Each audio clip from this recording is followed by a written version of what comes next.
What's up, everyone? It's Reese from POKERnomix here.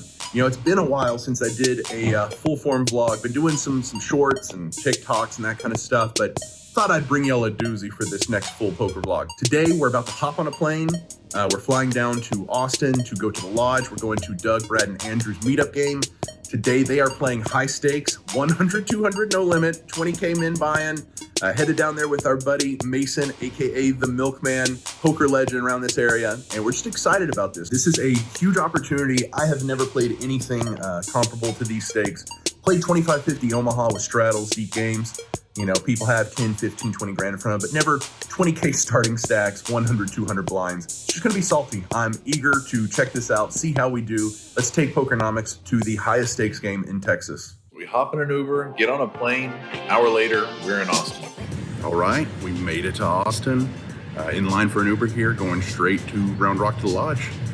Just a couple names on the list for the 100, 200 right now, Doug, Polk, and Mason. See if that game makes it too, may start a little later. There's a big tournament going on there too, so let's go. I get to the lodge and this place is popping. I text my buddy, he tells me that the 100, 200 game is about to start. We head back to buy-in. So we sit down, we buy in for 20K in this game, which is the min buy. In hindsight, this was not a good decision. We were gonna try to run up this short stack. Most of the guys bought in for 25, 30, 50 grand. And immediately we play a bomb pot. We play a 200 a person double board Omaha bomb pot, which I end up chopping with nut flush on the second board here. So we're up a couple grand right off the bat. Now after that bomb pot, the first hold'em hand we play, literally the first hand, my buddy Mason is all in on the queen 8-5 board, scoops a pot after everyone folds and flips over the 9 of diamonds. Going to be an interesting game. Around 30 minutes into the session, we play our first big hand. We're dealt 2 sevens in early position. Under the gun is going to fold. We're going to limp the blind for 200 bucks here, and a player in late position is going to open for 800. That becomes the standard raise in this game. Both small and big blind are going to fold, and we're going to call and take a flop. The flop is going to come queen 3-5 with 2 hearts. We're out of possession. We're just going to check to the pre-flop aggressor here, and he's going to continuation bet. He's going to down bet here 600 on this flop. Now, this is unlike me, and this was a weird play. I wanted to see if I could blow him off an ace-king, ace-jack, just a big ace that might have whiffed there, or maybe a pocket pair, you know, under that queen, obviously. And so I check raise here to 2K. Poor planning on my part. I didn't think about what I would do if I don't hit, you know, some kind of miracle turn card. But no planning was needed on this hand. He's actually going to call here for that 2000, and the miracle 7 of spades is going to hit the turn here. Now there's 6 grand in this pot at this moment. I've got a very nutty looking hand, and I'm ready to get some value out of this. I'm not sure how to proceed, to bet small, to check, try to check raise, and I end up just firing out a pot-sized bet in that kind of freeze. I bet 6K here, and after about 10, 15 seconds, my opponent here is gonna jam. He's gonna put me in. I had about 11, 12K behind. We snap call, of course, and ladies and gentlemen, we are playing the biggest pot of our lives, 38K, all in with second set on this board. We agreed to run it twice.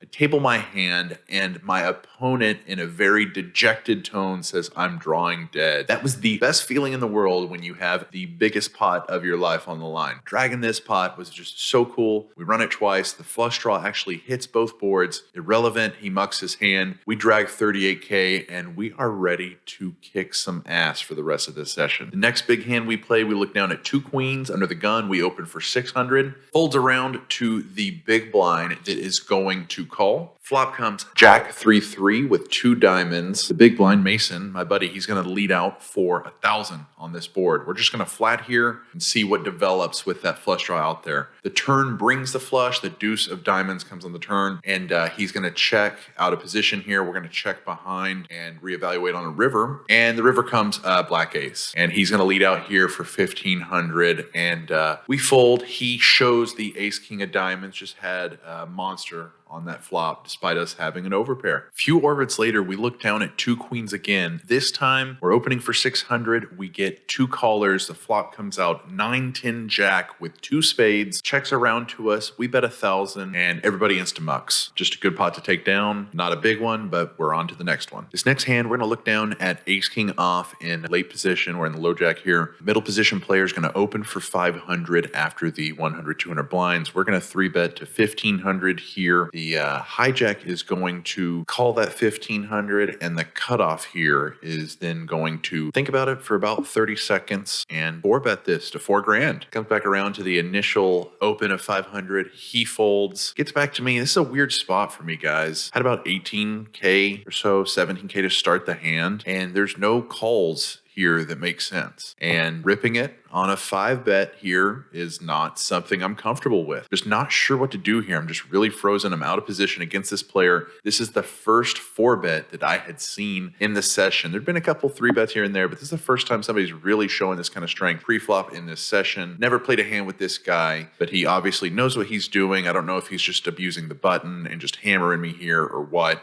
but I ultimately decide to fold and let this go. Gentleman behind me actually does end up calling, and they take a flop. They run this board out. I would have rivered an ace on this board if I just would have ripped it with the 5-bet here and got my stack in, but that didn't happen. This hand, we look down at 2 7s on the button. Cutoff here opens for 800. We call. Everyone else folds around, and the flop comes Jack 7 8. We flop bottom set here. That player is going to lead out for 1,000 on this flop. Being a dangerous board and being against a player with a really wide range, I want to take one more card off and make sure I can fade a straight card before we get any more chips in here. And that is not what happens. Turn comes a 10. My opponent out of position here. He's going to check to me. I check back. The river comes a king. And now this player is going to lead out for 1,500 here. Quite a bit of a range that he can have. I'm just not sure where I'm at. I think I just got to pay this off. I do, and I get the bad news that he actually had flopped top set there, and so I was really thankful that the board didn't pair there. I just would have gotten stacked in this game. That would not have been pleasant in this spot. Set over set, just a cooler hand in a nice high-stakes game. That's fun. Our next hand here, we look down at 2 kings in early position. We're going to try to do the fishy rec player thing that we should not be doing in this kind of game, and limp the kings. So we limp the 200. Somebody's going to pop it here in middle position to 700. We get one caller, and we're going to try to pile chips in at this point. And so we hammer it for 2,700, 2K raise, and everybody folds out. Now we're getting late into the session here. We're playing 5 or 6 handed. These guys are getting big stacks, and I'm just getting chipped away, getting pushed around a little bit. The 3-bets pre-flop and the opens pre-flop are just eating me alive. I'm just not comfortable with my range in hold'em and high stakes and being short stacked here. I should have added on way before I got this short. Nonetheless, we look down here. We're in the big blind. We've got 6-9 offsuit. One player limps, and the gentleman on the button here is going to open for 500. Small blind calls, big blind calls. The player that limped called. We got 4 players, 2K to the pot, and we go to the flop of 10, 7, 8, all diamonds. We flop the bottom end of the straight on a straight flush board. After the small blind checks to us, we check, late position checks, and the initial raiser on the button checks as well. Turn comes a deuce of hearts, and the small blind checks. At this point, I want to start getting some value out of my hand here, so I bet half pot, bet $1,000, lead out into this pot. The late position player is going to fold, and the button is going to tank for a while, and then finally call. I'm putting him maybe on some sort of diamond here, maybe a diamond with a straight draw. I have just no idea. He opened for 500 pre, but we're shorthanded here. That guy had been on a sick heater, been crushing this table. Yeah, so he calls, and the river comes. An 8 of hearts pairs the board. We've got 4K in the pot at this point, and I'm not sure what to do. A down bet. Basically, I bet 1,000. Bet 1,000 into the pot again, just trying to get showdown here, but thinking I'm good. Thinking I will absolutely fold to a raise. Nonetheless, this player sits there, thinks about it for a while, tanks, and eventually he's going to do exactly that. He's going to raise to $5,700, $4,700 raise, and I have to call here. This is probably the worst play I made in the session, hands down. Even aside from the folding to the 4-bet with the ace king, I'm just really unhappy with calling right here. Looking back, there's just no excuse for this. Called off light here, thought he could be bluffing with a big diamond, thinking that you know, he was just bluffing, or yeah, that was it.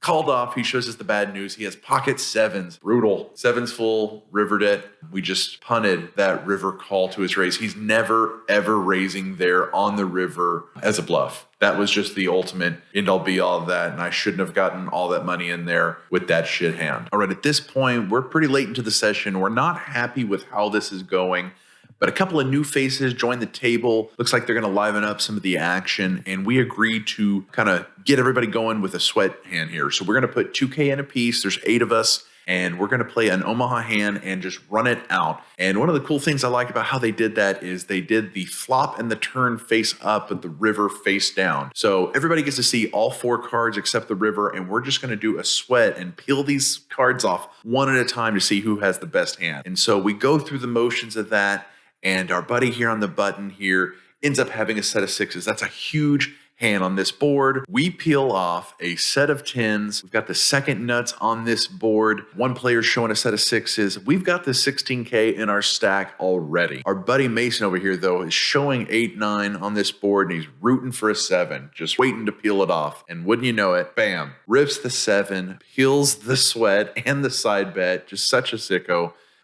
Just a cooler when you're already getting beat when you had that one. No bueno. After the sweat hand, we're down to about 6,000 in chips. We're going to reload for 10K here, see if we can't dig this out. All right, gang, about half an hour after we reload, we look down under the gun. We find ourselves with 2 kings, and we're going to try to do our fishy limp raise move again. And lo and behold, it works this time. We get the action we wanted. It folds around to the cutoff. This dude is on a massive heater here. He's up well over 100K.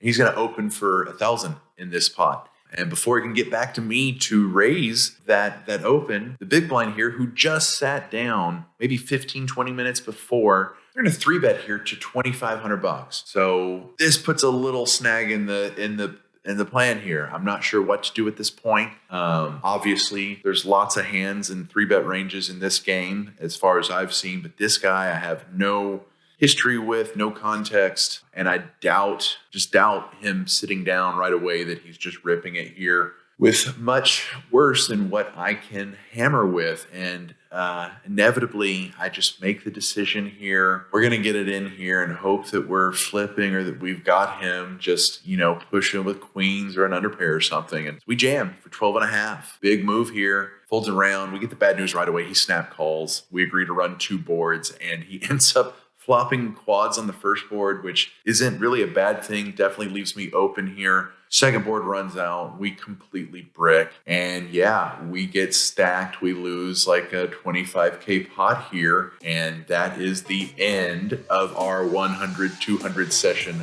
today. So I think it's safe to say that session did not pan out the way that we had hoped, right? First venture into high stakes poker, coming back with a loss, and not just any loss, like a stout loss. Prior to this session, biggest loss, maybe 10 grand, biggest win, been around 25. And so coming in, losing 30 in this was not something that I was happy to have happen. However, it was something we expected as a possibility, right? And being a fish in a new high stakes game, I knew that there was a definite possibility that this would happen. Now, one of the things I want to talk about, one of the cool things I'm going to open up in my vlog that you're not going to see with these other vloggers that are out there is that I am not just a grinder. I'm just not a leather ass poker player that sits there grinding out poker for a living.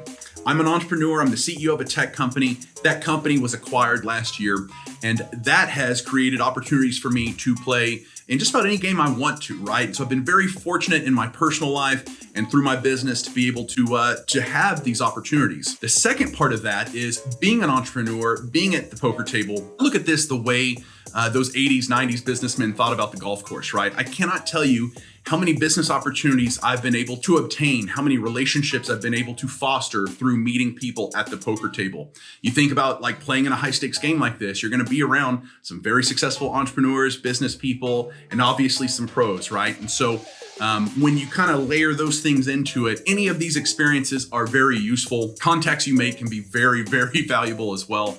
Made some contacts for the big boy games in Houston. I'm sure they'll be happy to have me after they've seen how I've played. And made some business contacts at that session as well that I'm still working with on deals right now. So I think that's a unique angle that you're probably not going to see on many poker vlogs. I don't know how many CEOs of cybersecurity companies are vlogging about their high stakes poker ventures as well, right? So that is part of my whole poker arsenal that may not be out there for a grinder, for a full-time player. Just think that's an interesting perspective. And then with that, nobody likes to lose. Lost 30 grand in the session, bought in for 20, reloaded for 10 halfway through the session. In hindsight, it was a 20K min buy-in on this game. That's 100 big blinds. I am much more comfortable playing poker in 150, 200, 250 big blind, much deeper stack, right? And my style of play definitely behooves itself to a bigger buy-in and being able to take some swings on some marginal hands. And so looking back on this, I probably should have bought in deeper in the beginning, maybe for 40 in the beginning, and then reloaded for 25 or 30 if I needed to. But I didn't. And so that is something I took out of this session. Another bad mistake that I made, we got started playing around 2 o'clock in the afternoon on Saturday, and we had a full table, and quickly a few other players came. And it was at this point, Doug pulled us aside, said, "Hey guys, we've got a few extra players here. Are you guys cool playing 2 5-handed tables? And then we'll fill these tables in as more players come in." And not thinking anything of it, just kind of thinking that more players would come in. I agreed to it. Nobody objected. And that was a fatal flaw on my half. So going and playing nosebleed when the highest hold'em stakes I've ever played, or maybe a 25-50 game, going up to 100, 200 blind hold'em, and then it going shorthanded, like shorthanded hold'em against a couple of really savvy pros, that is not a pleasurable experience. And so when the table broke to 2 tables, I was with 3 or 4 really savvy guys, 2 of which were on the live stream later. Nick, who went by NFB on the stream, and Charlie Hook. Both phenomenal players, like both solid pros that made shorthanded poker at this level really difficult. And so hindsight, I would have objected to that. We would have played a full ring game that would have had a much higher likelihood of a better outcome for me. So kind of bundling with that, playing shorthanded, you had to open up your range a little bit. These blinds are just catastrophic, especially compared to my stack. It led me to get in a couple of spots where I did some weak bluffs that I normally never would do in a smaller stake game, but doing some kind of weird check raisey, leading out, and weird positions that I normally wouldn't. Playing shorthanded opened me up, got me into a less comfortable zone, which then opened me up to make some weak bluffs and get into even more comfortable spots. Now, finally, the last thing I want to talk about poker-wise on this session, and this goes to the stakes. This goes to my me being a novice in this kind of tier, in this echelon of poker. But folding the ace-king hand early in the session, I think I had about 18, 17 grand to start the hand. Man, that was a miss. There's never a call there. You just got to rip it. And so ripping, 5-bet ripping ace-king for 20 grand, that's new for me. And it's something I should have done there. Not knowing this player, having no context, and seeing the first 4-bet of the session, I folded there. And in hindsight, that was not the right move in that game with AK. So yeah, that 5-bet rip that I should have done there instead of folding would have definitely set me up for a much better spot. I actually would have made the hand there, would have ripped an ace. Those are the things looking back on this session now. Obviously, I've told you guys, made some good business in poker contacts, learned a lot about some of the spots as I reflected on later on. And man, I'm actually thankful. I had a couple of cooler hands get set up. My buddy Mason was playing in the game with me. Had set over set with him. I flopped pocket queens on a Jack 3 board where he had ace king of diamonds, flopped a flush draw on 2 overs. I had a couple of cooler spots I was able to duck and dodge and not get too crippled there. So all in all, happy about the event. It was a good learning experience for me. Cross that one off the bucket list. It was awesome to meet these guys, Doug and Joe, all the team there at the lodge. Man, it was impressive to see just 60 tables rocking. That place is kicking ass. The star power that these vloggers and Doug, all these people they're bringing together there, I think that's going to be a tremendously successful outfit. And so it was really cool to meet those guys, see their team. I want to thank them for hosting us. Yeah, that's it. Ladies and gentlemen, if you like my videos, if you like seeing a fish play high stakes poker and play more Omaha than Hold'em, I want you to like, subscribe, comment on the videos here. Hope you enjoyed this episode, me getting my ass kicked at high stakes poker. We will be back in the future. We're gonna be playing some high stakes Omaha. We'll play some high stakes Hold'em too.